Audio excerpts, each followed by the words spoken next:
গোপাল ভট্টাচার্য মহাশয়ের লাইভ অনুষ্ঠানটি দেখুন প্রতি মঙ্গলবার সন্ধে 6:35, প্রতি বুধবার বেলা 12:05, প্রতি শনিবার সন্ধে 6:35 এবং প্রতি রবিবার বেলা 12:05 একমাত্র সিটিভিএন প্লাস চ্যানেলে। স্বাগতম, নমস্কার। বুধবারের দ্বীপ্রহর অর্থাৎ 28 তারিখ এসে গেল, মানে হচ্ছে গিয়ে জানুয়ারি মাসটাও শেষ হতে চলল। তো ঠিক সেই সন্ধিক্ষণে একটা জিনিস আমাদের খুব জানতে ইচ্ছা করে যে এই যে সাড়ে সাতি এবং ধাইয়া, যেটা আমরা গতকাল রাত্রের অনুষ্ঠানে মানে সন্ধেবেলার অনুষ্ঠানে আলোচনা করেছিলাম, সেটা ইলাবোরেট করতে চাই, কারণ এটা হালকা ফুলকা ব্যাপার তো নয়। এটা যেমন একটা ঘটনা, আবার এই ব্যাপারটা যে ভালো না সেটা বলে দেওয়ার অবকাশ থাকে না, ডেফিনেটলি খারাপ।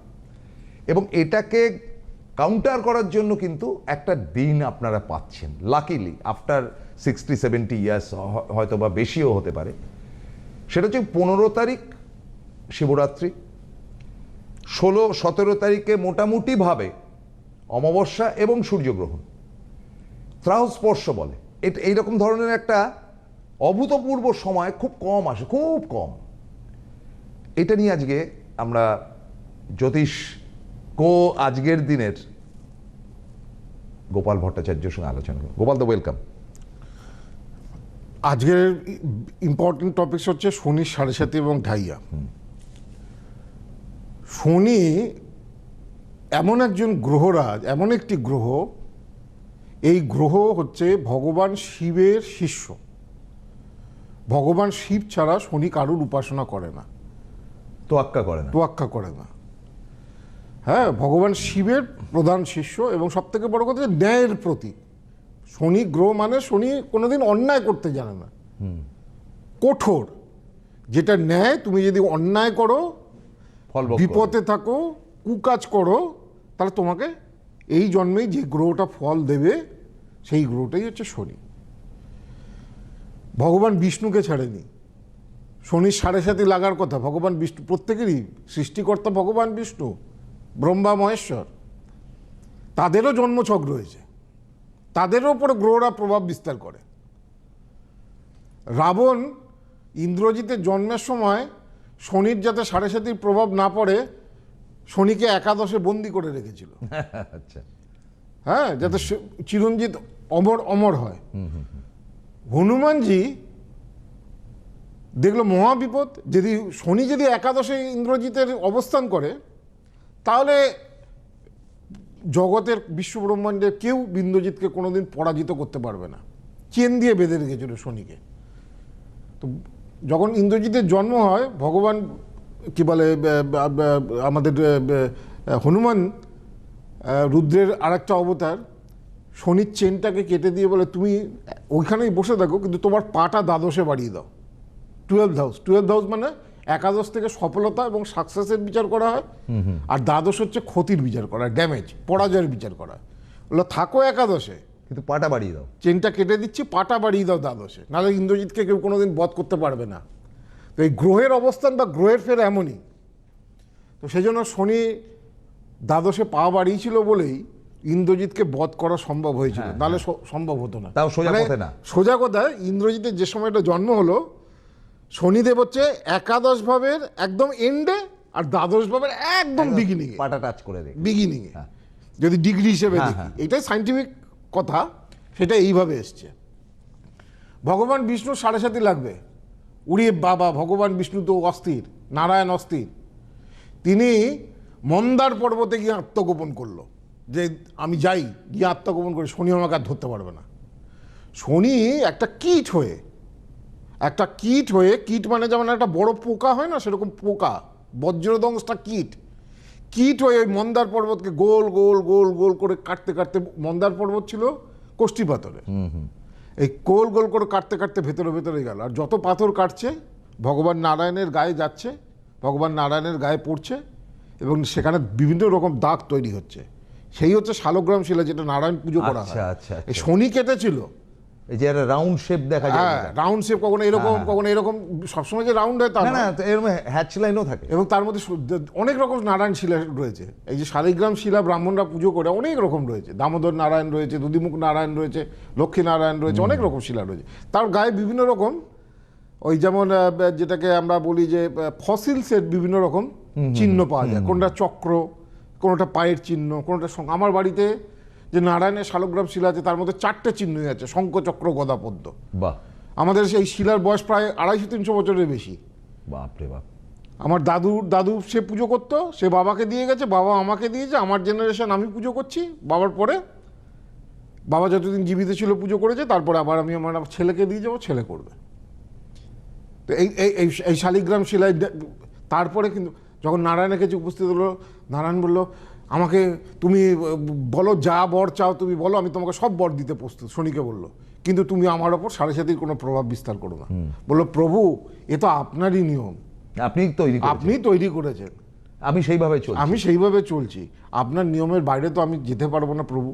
আপনাকে তো অমান্য। ভগবান নারায়ণ বুঝলো যে সত্যি তাই, ঠিক তাই। সেই জন্য ভগবান নারায়ণকে এই শনির সাড়ে সাতির কারণে ঘুরেছিল বলে ভৃগু ঋষিকে যখন বলা হয়েছিল যে গিয়ে দেখো 3 দেবতার মধ্যে কে শ্রেষ্ঠ, ব্রহ্মা, বিষ্ণু না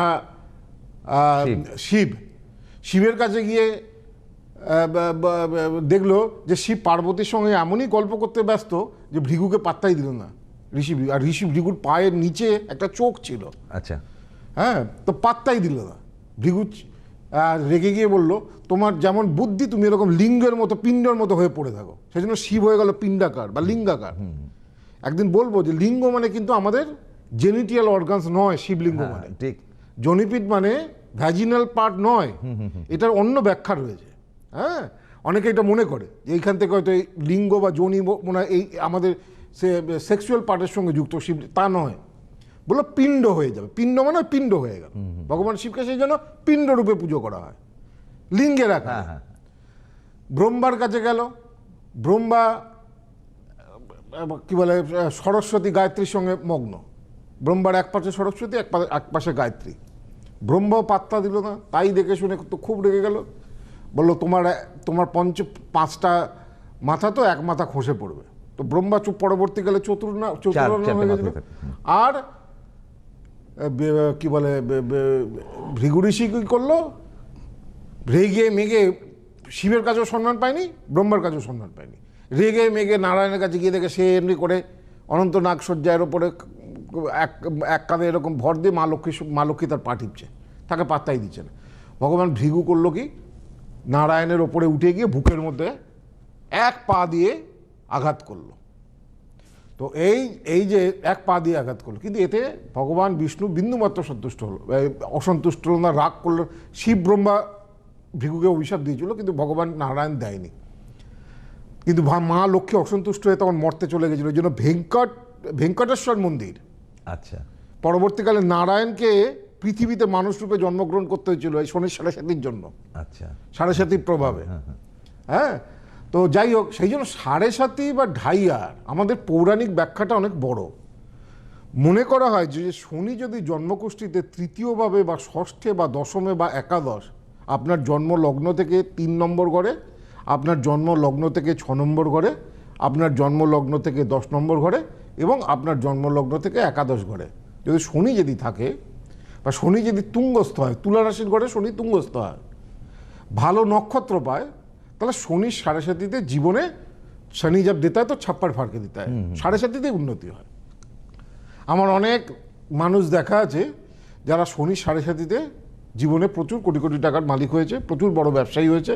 একটা সময় ঠিকমতো খাওয়া জুটতো না, এখন তার কয়েকটা মার্সিডিজ বেঞ্চ, বড় বড় গাড়ি এবং কয়েকশো কোটি টাকার মালিক। হ্যাঁ, তো এরকম আমার প্রচুর ক্লায়েন্ট রয়েছে। কিন্তু বেশিরভাগ জন্মকুষ্ঠিতে 95%, 100টার মধ্যে দেখা যায় 95 জনের জন্মছকে, মেজরটা বলছি, অনেকে বলে তো শনির সাড়ে সাতিতে ভয় পাওয়ার কিছু নেই। হ্যাঁ হ্যাঁ, শনি খুব পজিটিভ হলেই তবেই সাড়ে সাতিতে কিচ্ছু ক্ষতি হবে না, এই যেগুলো বললাম তাতে ভালো হবে। কিন্তু এই পজিটিভিটির পার্সেন্টেজ কত? 100টার মধ্যে 5 জন, মোটে মোটে 5%, কিছুই না।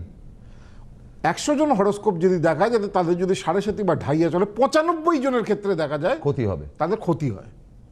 কারণ তাদের শনি কোনো না কোনো জায়গায় কোনো না কোনোভাবে ঠিক খুঁতটা তারা বার করে ফেলবে। হ্যাঁ, তো এই জন্য সাড়ে সাথী বা ঢাইয়া, যেমন কুম্ভ রাশির এখন সাড়ে সাথী লাস্ট পর্যায়ে চলছে। কুম্ভ রাশির সাড়ে সাথী কতদিন চলবে? 2028 পর্যন্ত চলবে। মীন রাশির যদি আমি একদম কুম্ভ রাশির এখন তাহলে কেমন যাবে? দেখুন, কুম্ভ রাশির এখন যত রকম সমস্যা, বিপদ, মানসিক অশান্তি যেগুলো হচ্ছে, এগুলোর জন্য জানবে, সেটা কর্মক্ষেত্র হোক, আর্থিক হোক, শারীরিক হোক, মানসিক হোক, যা হচ্ছে জানবেন মেন রিজন, মূল কারণ হচ্ছে সাড়ে সাথী। একদম অন্য কোনো গ্রহের কিচ্ছু করতে হবে না, আপনি শুধু সাড়ে সাথীটাকে ঠিক করুন, সাড়ে সাথীর উপাচারগুলো মেনে চলুন, দেখবেন আপনি অনেকটা ভালো চলবেন। তেমনই অ্যাজ ওয়েল মিনের যদি এই সময় যদি দেখেন, কারণ সাড়ে সাথীতে গুরুজনহানি হয়, সাড়ে সাথীতে চললে শরীর ভালো যায় না, সাড়ে সাথীতে অ্যাক্সিডেন্ট হয়, সাড়ে সাথীতে চাকরি চলে যায়, সাড়ে সাথী বা ঢাইয়াতে অর্থকষ্ট, দারিদ্রতা ভোগ করতে হয়। খুব বিচ্ছিরি একটা সিচুয়েশন সাড়ে সাথী দেয়, রাজা থেকে ভিকিরি করে দেয় শনির সাড়ে সাথী। হ্যাঁ, এমন এক শনির সাড়ে সাথী বা ঢাইয়া। কুম্ভ রাশির মীন রাশির একদম মেন ফেজ, রাশির ওপর দিয়ে সাড়ে সাথী চলছে, মানে আপনার যেখানে চন্দ্র জন্ম রাশি, ঠিক এখন সেখানেই শনি বসে আছে। আপনার জন্মছকে চন্দ্রটা যে রাশিতে বসেছিল, এখন শনি গ্রহ আপনার ঠিক ওই রাশির, চন্দ্র যে রাশিটাতে বসে আছে এখন ঠিক একসঙ্গে বসে আছে, অর্থাৎ জন্মকালীন চন্দ্রের সঙ্গে শনির সংযোগ। মীন রাশি তাদের যদি ফিনান্সিয়াল, চাকরি হচ্ছে না, বিয়ে হচ্ছে না, শারীরিক কষ্ট পাচ্ছেন, কোনো অ্যাক্সিডেন্ট হয়েছে, বড় রোগ ভুগছেন, পড়াশোনা করছে না ছেলে মেয়েরা, এডুকেশন হচ্ছে না, চাকরি পাচ্ছে না, জানবেন ডিউ টু আপনাকে ভোগাচ্ছে যে গ্রহটা, সেটা হচ্ছে সাড়ে সাথী। মীন রাশি মোটামুটি 2031 সাল পর্যন্ত সাড়ে সাথীর প্রভাব থাকবে। বাপরে। হ্যাঁ, আর মেষের তো যা শুরু হয়েছে, মেষের জাস্ট 1 বছর কেটেছে, এখনো 6.5 বছর মেষ রাশি সাড়ে সাথী চলবে। আর সিংহের এবং কন্যা, ধনুর, এদের ঢাইয়া চলছে। সাড়ে সাথী চলে 7.5 বছর, আর ঢাইয়া চলে 2.5 বছর। হ্যাঁ, সাড়ে সাথী ঢাইয়া দুটোই দেখবেন। যাদের সিংহ, যাদের ধনু, যাদের দেখবেন সময় ভালো যাচ্ছে এখন, আপনি জানবেন আপনার জন্মকুষ্ঠিতে শনি ভালো রয়েছে, দেখবেন আপনার এই 2.5 বছর ভালোই হবে। আচ্ছা আচ্ছা। কিন্তু সিংহ ধনু যদি আপনি ফিল করেন যে আপনার ভালো হচ্ছে না, বেশ কিছুদিন ধরে, গত 1-1.5 বছর ধরে আপনার সমস্যা লেগেই রয়েছে, তাহলে জানবেন আপনার যে সেই সমস্যাগুলো আসছে ডিউ টু শনি সাড়ে সাথী বা ঢাইয়ার কারণে। ওই যে বললাম, উপচয়গত স্থানে যদি জন্মছকে শনি থাকে তাহলে ভালো ফল দেবে, সাড়ে সাথীতে উন্নতি দেবে। এখন আরেকখানে একটা কথা আছে, উপচয়গত স্থানে হয়তো রয়েছে, অর্থাৎ ধরলাম তৃতীয় শনি রয়েছে উপচয়গত স্থানে, কিন্তু এটা রবির সঙ্গে বসে গেছে, বা রাহুর সঙ্গে বসে গেছে, বা কেতুর সঙ্গে বসে গেছে, তখন কিন্তু শনি কিন্তু উপচয়গতভাবে শুভ ফল দিতে পারবে না। শনি রবি শত্রু। যখনই জন্মকুষ্ঠিতে শনি রবির বীজ দোষ তৈরি হয়, তাদের মধ্যে মেন্টাল কনফ্লিক্ট বা মানসিক টেনশন সারা জীবনভর কম বেশি তাদেরকে ভোগ করতে হবে। যতই পড়াশোনা বা এডুকেশন কেরিয়ার থাকুক না কেন, তাদের যোগ্যতা অনুযায়ী তারা কোনোদিন স্বীকৃতি সেইভাবে পাবে না। হায়ার অথরিটির সঙ্গে তাদের কোনোদিনই বনিমানা হবে না। এবং এমনকি রবি শনি যদি খুব বেশি মেজর পীড়িত হয়, ছোটোবেলায় বাবা পর্যন্ত মারা যায়, রবি শনির এফেক্ট। রবি রাহুর গ্রহণ দোষ দুর্ভাগ্য দেয়, বদনাম দেয়, ভালো পজিশন, ভালো একটা সময় অনেকে বলছে, স্যার আমি একটা খুব ভালো পজিশনে জানেন চাকরি করতাম, হঠাৎ করে কি মনে করলাম চাকরিটা ছেড়ে দিয়ে অন্য একটা কোম্পানিতে গেলাম, আর তারপর থেকে আমার জীবনের সমস্ত দুর্দশা আরম্ভ হয়ে গেল। এই ঘটনাগুলো, এই যে রাহু, যত রকম বাচ্চারা মোবাইল এডিক্টেড, পড়াশোনা করতে চায় না, চঞ্চলতা, বাবা মার সঙ্গে ঝগড়া করে, অশান্তি করে, তার কারণ হচ্ছে রাহু। রাহুকে ঠিক করলে সেই বাচ্চা শান্ত হয়ে যায়। রাহু হচ্ছে কি, ভুলভাল ডিসিশন করাবে আপনাকে।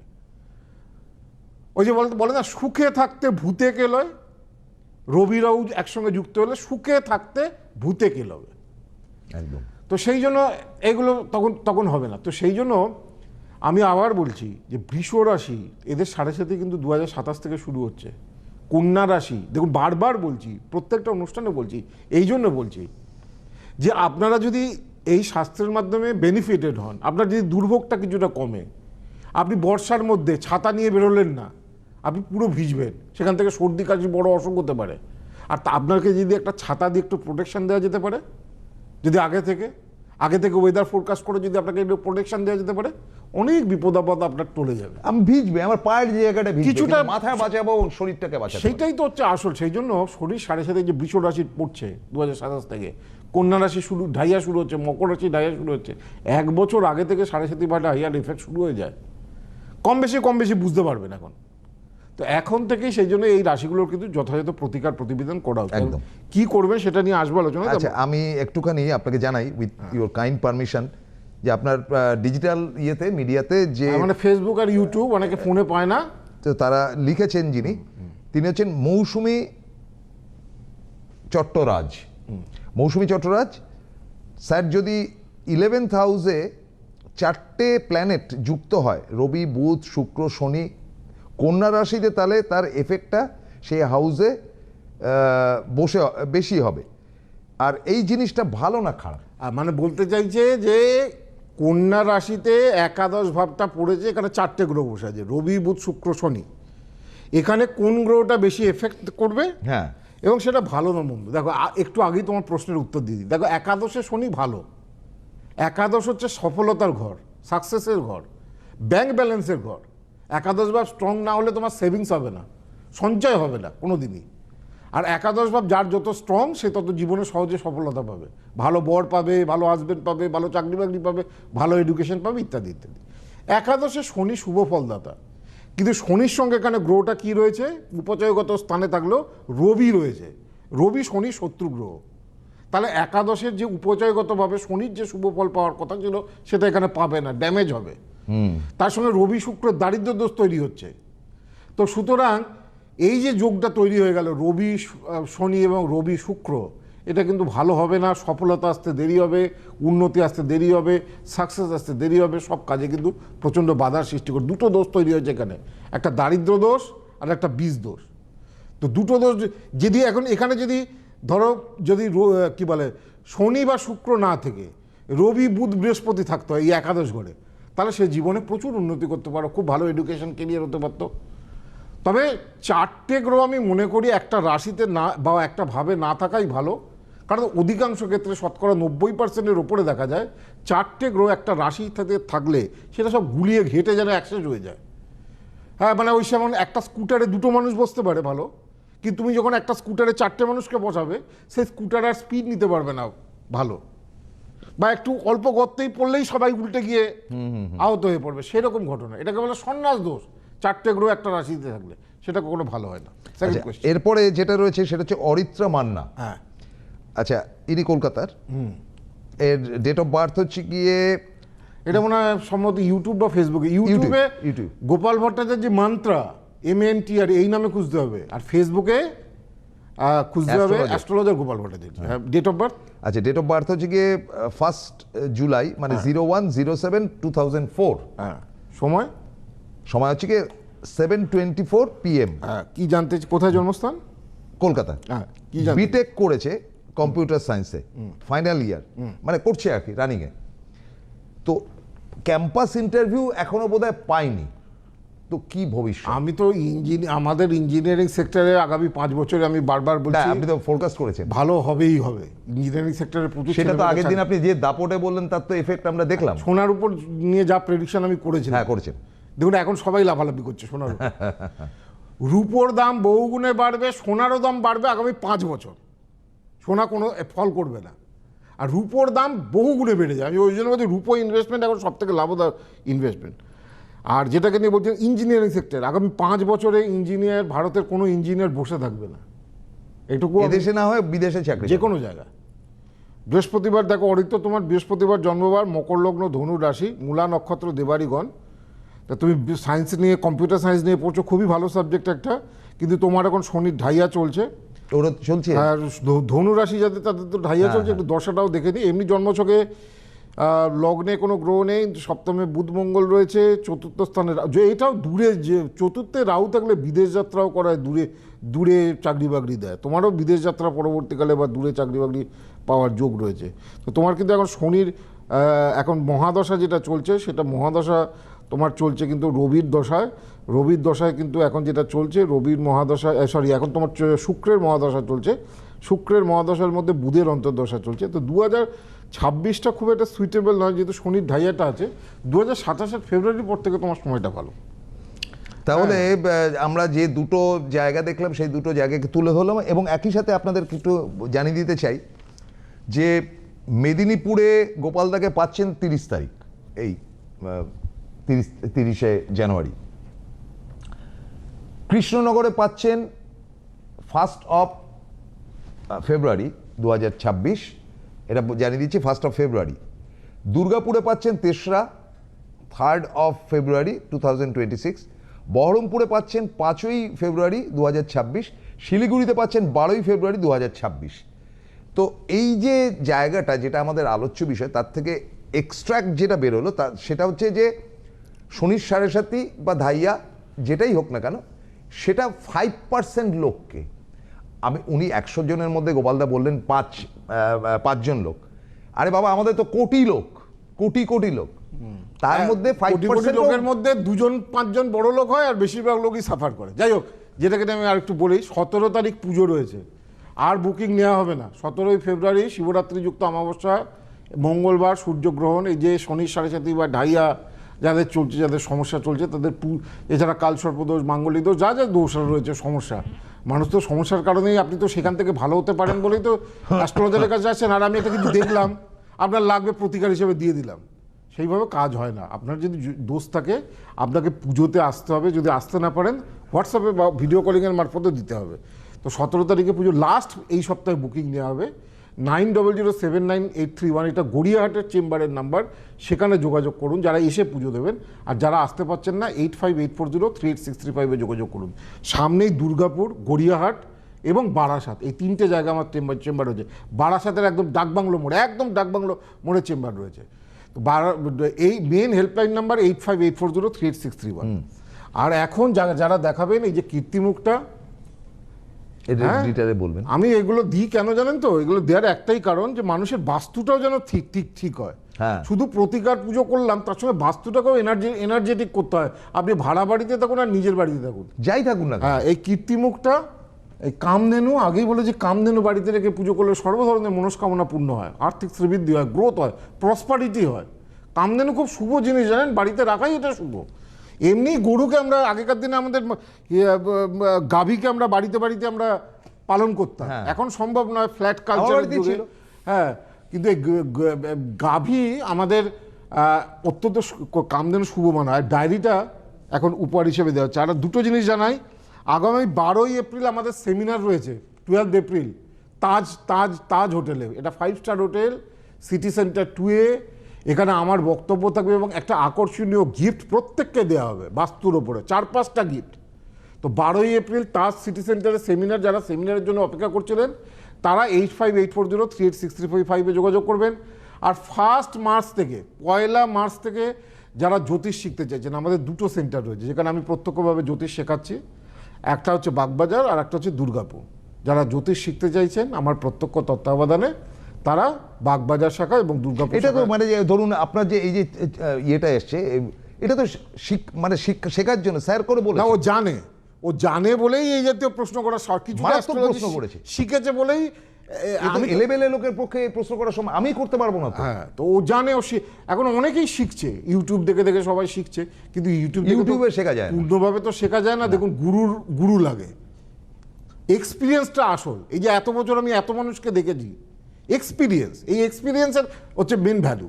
তো সেই জন্য যারা শিখতে চাইছেন তারা যোগাযোগ করতে পারেন। আর যেটা নিয়ে বলছিলাম, শনি সাড়ে সাতি বা ঢাইয়া থেকে মুক্তির কতগুলো উপায় আছে।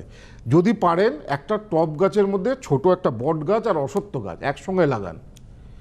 প্রত্যেক দিন না পারেন, অন্তত শনিবার একটু জল ধূপ ধুনো দিন, এতে সাড়ে সাতির এফেক্ট কমে।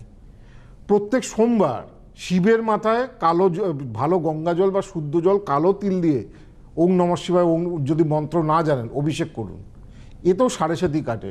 আমি বলেছিলাম কাঁসার বাটিতে সর্ষের তেল দিয়ে একটা কয়েন পেলে নিজের মুখ দেখে শনিবার যে কোনো শনি মন্দিরে দান করুন, এটাকে ছায়া দান বলে, বহুবার বলেছি, তাতেও শনির এফেক্ট কাটে। শনিবার দিন যদি রাস্তায় কোনো পেরেক জাতীয় কোনো জিনিস পান, বাড়িতে তুলে নিয়ে আসবেন, মেন দরজায় সেটাকে ঠুকে লাগিয়ে দেবেন। বটেই তো, শনি হচ্ছে লোহা, আপনার বাড়িতে শনির অশুভ দৃষ্টি বা অশুভ প্রভাব আপনার পড়বে না। শনিবার দিন পেতে হবে, শনিবার দিন লোহার কোনো যদি পেরেক যদি পান, হ্যাঁ, তো এই জিনিসগুলো যদি আমরা করতে পারি, শনির যে এই যে 7.5 চলছে, শনিবার নিরামিষ খাওয়া, হ্যাঁ, হনুমান চালিসা পাঠ করে, যে বলে হনুমান শনিকে উদ্ধার করেছিল, হনুমানের পুজো করলে, হনুমান চালিসা পাঠ করলেও কিন্তু শনির 7.5 প্রভাব কমে।